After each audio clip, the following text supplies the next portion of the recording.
Hello everyone, today I'm looking at Genshin Impact.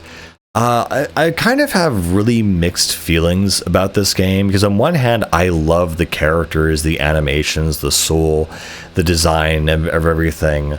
But then I feel like because those are the strongest aspects, it kind of falls off later where it kind of makes you go into like a kind of a grindy kind of thing, and there's all these different things that pop up with like side quests and stuff which are just more grinding. And it's kind of an ironic thing that the combat in this game is honestly my least favorite thing about it. And yeah, I don't know, I just don't. I mean, the combat is fine, but it gets super repetitive and super samey and super boring. It's like, okay, spam this attack, now this element, now this element. I don't know, it just got very repetitive after a while. But the first like 4 or 5 hours were just so good, and I do have to give it credit for being a gacha that does not appear to be a gacha. It's a gacha with actual gameplay, actual design. I mean, hats off to MiHoYo, because this is like kind of what I want gaming to be. Like, yes, gacha is always going to be a part of gaming. I know now it's impossible to get away from, but the way they implemented as new and different characters that have personalities and movesets, and not just shiny JPEGs on a screen that like appeal to your goblin brain, I really appreciate that they at least try to make a proper game and then a gacha and not the other way around. Of course, what I've always called Genshin Impact is a unholy mixture of Breath of the Wild, Skyrim, and Nier Automata.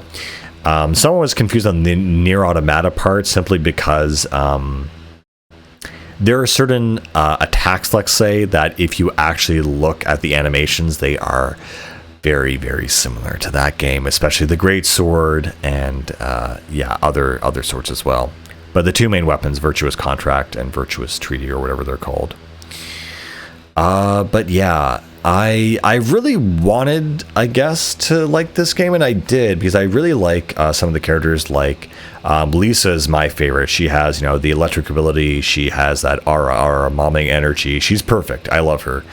And it's just that you don't really get to see a lot of their characters after a certain point. You just kind of like, okay, now you have to actually play the game and grind, and I was kind of like, I don't really want to do that, honestly. And I'm not having a lot of fun exploring and stuff, but yeah, I mean, it's also kind of amazing that they had this game run on phones. It's really incredible.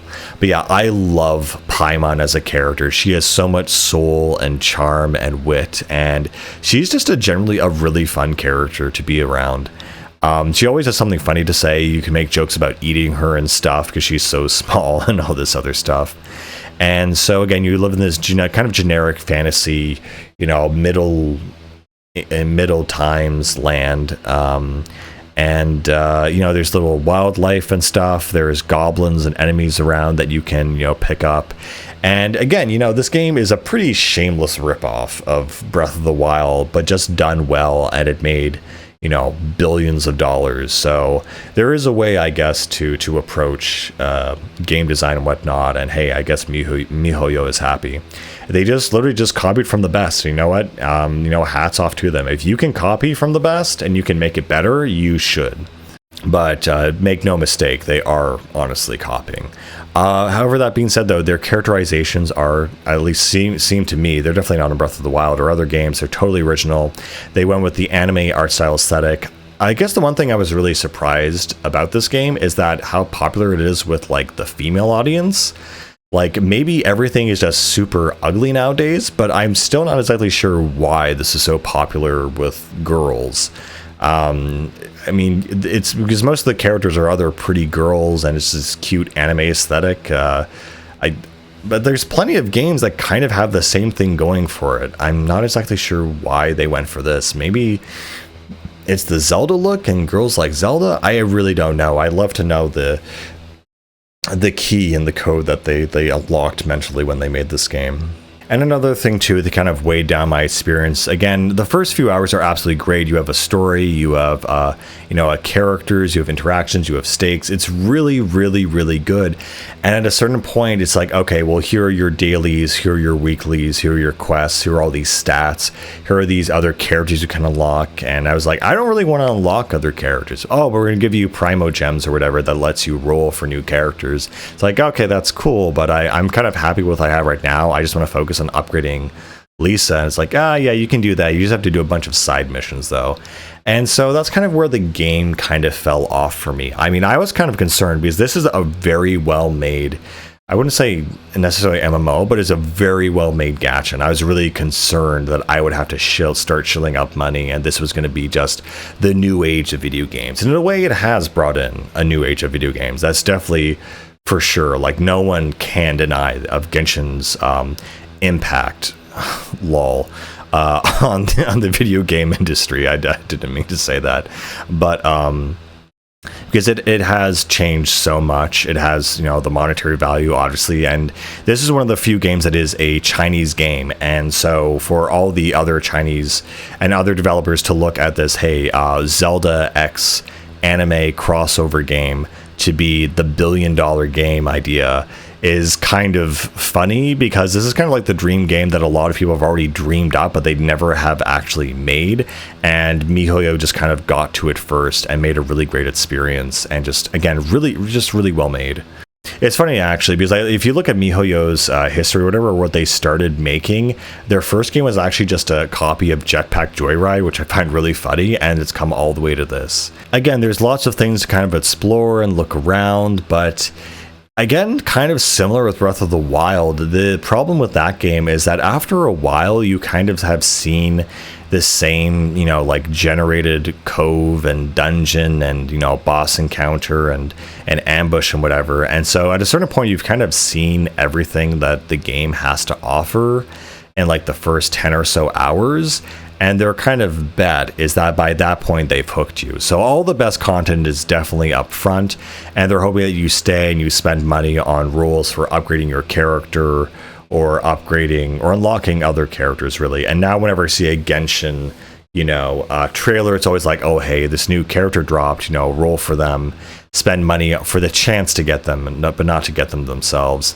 And so this is probably the only game where I can kind of forgive it for being a gacha, because everything else about it is very, very nice and fluid and upfront. Like, they make a good game upfront, and then there's a gacha behind the scenes, while every other gacha game is like gacha upfront, roll first, and you do the gambling addiction and then play our game, which isn't even very fun. And it's amazing that gachas are as successful as they have been. There's some real bottom feeders out there, I guess, in the world. I mean, it's we're at a 7 billion person planet, so, and it seems like a lot of people have just a bad taste. But at least if you're playing Genshin Impact, you have at least okay to good taste, because it is at least a decent game.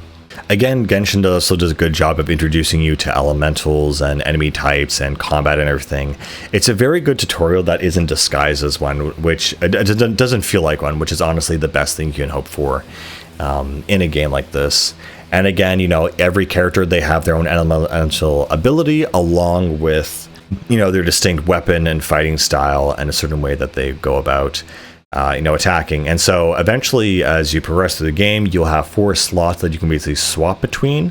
And I've played this on PC and controller, and I think controller honestly is better. And basically they have their one elemental attack and their kind of more powerful attack, and then over time they build up this super attack that engulfs like the enemies in an AoE kind of deal. And so what you tend to do is you tend to in really hard matches where you're fighting a boss, you tend to swap between different elemental abilities. So you might open with, I don't know, something like water attacks, and then you'll spend all your powers, and then you'll switch over to your electrical user, and because they're already water endued, they will take more damage from electrical attacks, and then you use all that and swap to a different character. And again, it just got to the point where I was just doing the same attacks and the same swapping over and over and over again, to the point where, padding that out over like an MMO style game for like thousands of hours, let alone hundreds of hours, just did not appeal to me. Again, another issue I had with Breath of the Wild that they fixed in Tears of the Kingdom is that, frankly, there's just a lot of stuff to find in caves and stuff. And in Breath of the Wild, the problem was that just generally there's just like a big lot. Like, there's a lot of just open plain, and yes, there are things to pick up, but none of them are super useful. And so once you realize what you're actually is useful in the environment in terms of food and ore and berries and whatnot, you kind of ignore most of it, and the world becomes very empty very quickly. There are level 1 enemies that you basically just ignore and breeze past because you have no incentive to fight them and to basically rotate through your, active whatever rotation.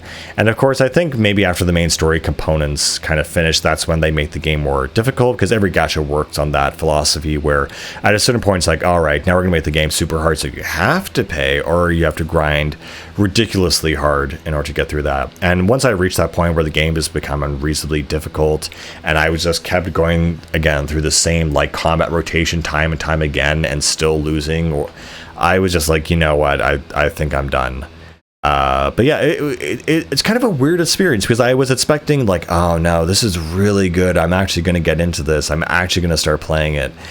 And again, I just hit that one spot, that one moment, and I made the choice to just drop it because I wasn't actually having fun. I kind of wanted it to be addicting. I wanted it to like win me over, kind of, and to be like, oh yeah, no, I'll be your filthy, my first paid out game that actually pay for gacha. I still haven't paid for any gacha game yet, but whoever gets me, I guess, is going to be the special girl or something or whatever.